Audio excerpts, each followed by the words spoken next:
Mudah-mudahan kesihatan yang dibekalkan, rezeki yang dibekalkan, dan rezeki terbesar selalu mengulang adalah rezeki dapat berada dalam majlis ilmu.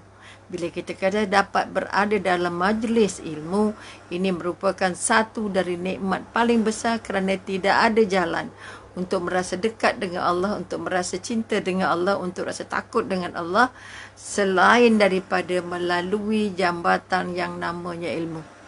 Maka besar ke kecil ke, sebab itu Nabi pesan sampai kalau ilmu walaupun satu ayat, artinya belajar satu ayat, pakai satu ayat tu, itu yang nak diangkat setinggi-tingginya, sekuat-kuatnya.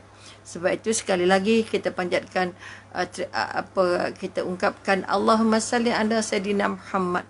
Atas usaha baginda, kita layak jadi pengikut Rasulullah dan akhirnya menjalankan seluruh kehidupan sebagai hamba Allah dengan panduan junjungan besar Nabi Muhammad sallallahu alaihi wasallam, satu-satunya kekasih Allah yang paling Allah cintai, dan dia seharusnya menjadi orang yang paling kita cintai selepas Allah. Ini kekuatan yang nak dibangun. Sebab itu kita tanya diri kita sentiasa tanya diri, aku sayang siapa ni?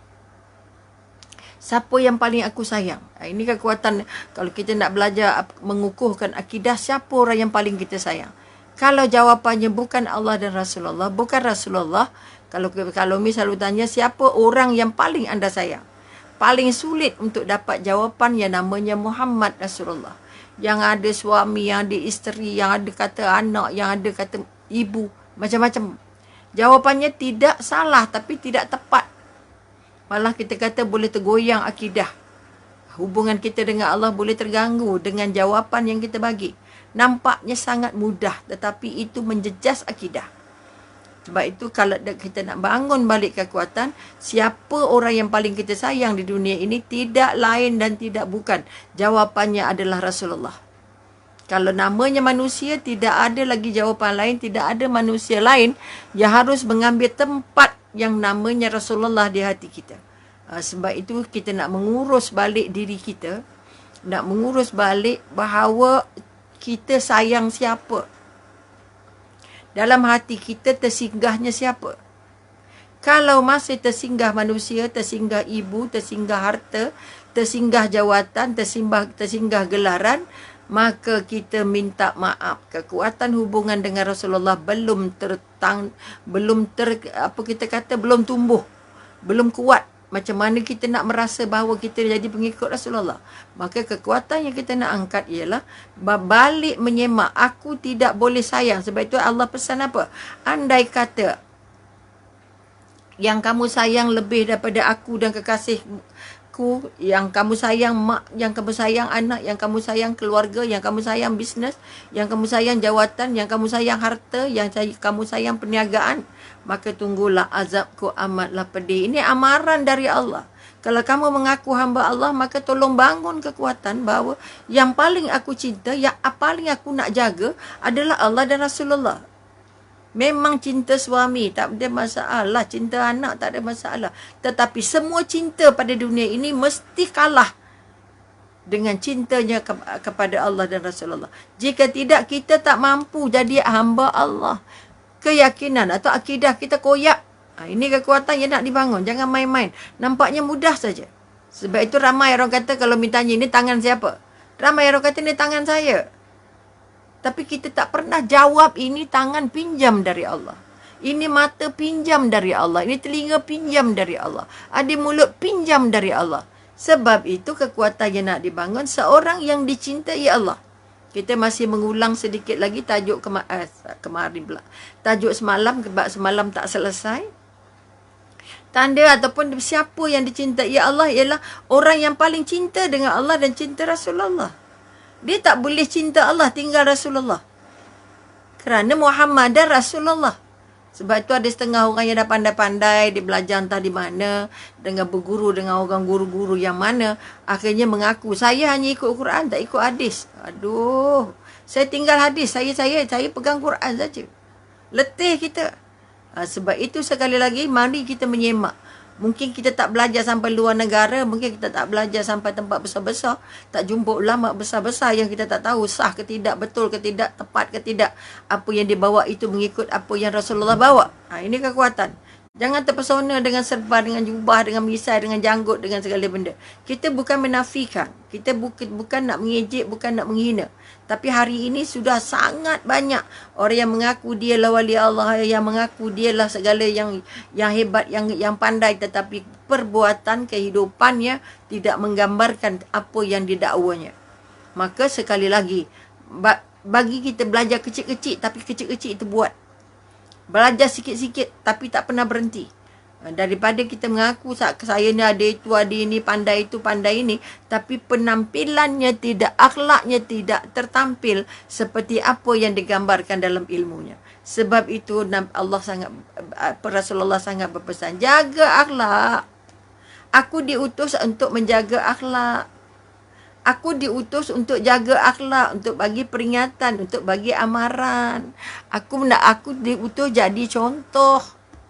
Yang mana kita pegang? Aku nak ikut akhlak Rasulullah, aku nak ikut contoh Rasulullah, aku nak ikut perangai Rasulullah, aku nak beribadah macam Rasulullah, aku nak baik macam Rasulullah, aku nak jujur macam Rasulullah, aku nak amanah macam Rasulullah. Ini azam kita. Tapi sistem pendidikan yang sudah kita lalui, tidak banyak membawa anak-anak kita ke syurga. Tidak banyak membawa anak-anak jumpa Allah dengan hakiki. Jumpa Allah sepenuhnya, tak ada. Kita kebanyakan sistem yang sudah kita lalui adalah sistem yang mengajak anak nampak A, dapat markahnya A, dapatnya cemerlang, tapi A Allahnya tak nampak. Akhirnya bila dia mengalami pendewasaan yang sangat mencabar dalam kehidupan, dalam pekerjaan, dalam rumah tangga, dalam menjalankan kita kata kerja-kerja di pejabat, dia tersungkur kerana terpesona dengan kehidupan dunia dan terperangkap dengan macam-macam maksiat, macam-macam perkara yang mungkar yang kadang-kadang menjerluskan dia, mengelamkan dia hingga sulit untuk bangun. Sebab itu kita tidak heran hari ini perkahwinan bukan lagi sangat membahagiakan. Jawatan tinggi belum tentu menjamin syurga. Kalau kamu dapat gelaran sebesar mana pun, dapat kerusi sehebat mana pun, dapat gaji sebesar mana pun, dapat perniagaan seuntung mana pun, jika tidak merasa sebagai hamba Allah, kita bimbang. Semua yang kita usahakan ini akan tinggal di dunia, tidak bersama kita di akhirat nanti. Maka sekali lagi kita sambung kemarin. Kita sudah pun membincangkan letak ukur. Bagaimana agaknya kita nak melihat kita ni dicintai Allah atau tidak. Maka kita katakan pertemuan kita dengan Allah adalah di hati. Pertemuan kita dengan Allah adalah keyakinan. Sebab itu kita kata kalau orang bertemu di mindanya, dia boleh lupa. Dia boleh berubah. Hari ni dia nampak warak, esok dia nampak tontang-tontang contohnya. Maka kita nak membangun balik. Allah dah bekalkan, kalau kamu benar-benar ingin dicintai Allah, pertama kamu mesti ada rasa, ada keyakinan, ada jiwa yang sangat takut dengan Allah. Sebagaimana takutnya Saidina Umar kepada Allah. Sebab itu kalau contoh Saidina Umar kita ambil lah sebagai karakter kita. Padahalnya Saidina Umar itu orang yang sangat hebat. Keyakinannya sangat tinggi. Kalau kita angkat, orangnya sangat sasa, orangnya sangat tegas, orangnya sangat perkasa. Dan sudah dijanjikan oleh Rasulullah, kamu ni calon syurga. Saidina Umar sudah dijanjikan Rasulullah 2 kali. 2 kali. Sekali bersama dengan sahabat yang 7 orang itu. Kedua ketika Nabi pernah bermimpi melihat sebuah istana paling cantik, istana putih, istana kaca katanya, istana emas ke apa ke, tapi istana putih yang sangat indah. Sehingga bila Rasulullah bertanya, ya Allah, adakah ini istana untuk aku? Maka dijawab oleh Allah, ini bukan istana untuk kamu, tapi ini untuk pengikut kamu yang namanya Umar. Sebab itu bila jaga, Nabi cerita dengan Umar, semalam aku mimpi. Aku tak nampak sebuah rumah yang sangat cantik di syurga. Dibina untuk kamu. Padahal Saidina Umar masih hidup. Bayangkan agaknya kalau kita lah sudah dijanjikan Rasulullah, kamu ni calon syurga. Wah, pencen semua. Tak payah solat, tak payah puasa. Tak gitu. Kita rasa riak ujub setengah mati. Maka kita katakan Sayyidina Umar yang sudah dinobatkan 2 kali sebagai calon syurga, tetap ada 2 jalur di pipinya, di pelipisnya. 2 anak sungai di pipinya. Tanda banyaknya menangis. Sedangkan dia sudah tergelarkan calon syurga. Sudah sampai kepada orang yang dicintai Allah. Maka itu contohnya. Maka sekali lagi mari kita tengok. Apa lagi tanda-tanda. Malam kita kata, kalau kita ingin dicintai Allah, siapa nak start dulu? Kita dulu ke Allah dulu. Allah sangat mencintai kita. Sebab itu dia cipta kita. Allah sayang cinta kita. Sebab itu dia masukkan kita dalam roh kita ke dalam rahim ibu Islam. Ataupun kalau tidak dalam ibu Islam, Allah jumpa ke Islam setelah dia lahir. Allah bagi kita besar. Allah bagi kita sihat. Allah bagi kita pandai. Allah bagi kita akal. Allah bagi kita ilmu. Allah bagi kita harta. Allah bagi kita kecukupan. Akhirnya kita mampu untuk sujud dengan Allah. Ini kekuatan. Makanya dari awal lagi, dari kejadian kita saja sudah membuktikan Allah sangat sayang dengan kita.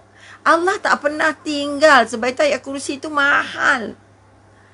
Tak pernah Allah tinggal kita. Tapi yang banyak kita yang tinggal Allah. Allah tak pernah lupa kita. Tapi siapa yang lupa Allah? Kita yang lupa Allah. Maka semalam kita bincang syarat untuk dapat cinta Allah. Pertama, dia dalam hatinya tebal. Penuh rasa takut kepada Allah. Takut nak lawan Allah. Takut tak tunaikan perintah Allah. Takut melanggar perintah Allah. Takut tak buat apa yang Allah suruh. Takut tak khusyuk. Sebab itu kita kata ibadah yang benar-benar diterima Allah ialah ibadah yang benar-benar berasaskan keyakinan. Kedua, dia mesti benar-benar ikhlas. Ini kekuatannya. Dan dia, bila kita kata keyakinan, dia hanya buat kerana Allah. Tak ada kerana lain. Okay? Yang mendengar pun, yang bersama kita setiap petang ini pun, harus bina keyakinan, aku ni nak dengar, aku nak buat, aku nak berubah kerana Allah. Aku nak dengar kerana Allah. Bukan kerana Dr. Rubiah. Kerana Allahnya tu mesti besar. Ini kekuatan. Umi cuba memudahkan benda-benda yang berat-berat supaya kita senang dapat, senang pick up. Okay? Kita modify sedikit caranya, tapi isinya tetap kekal. Okay?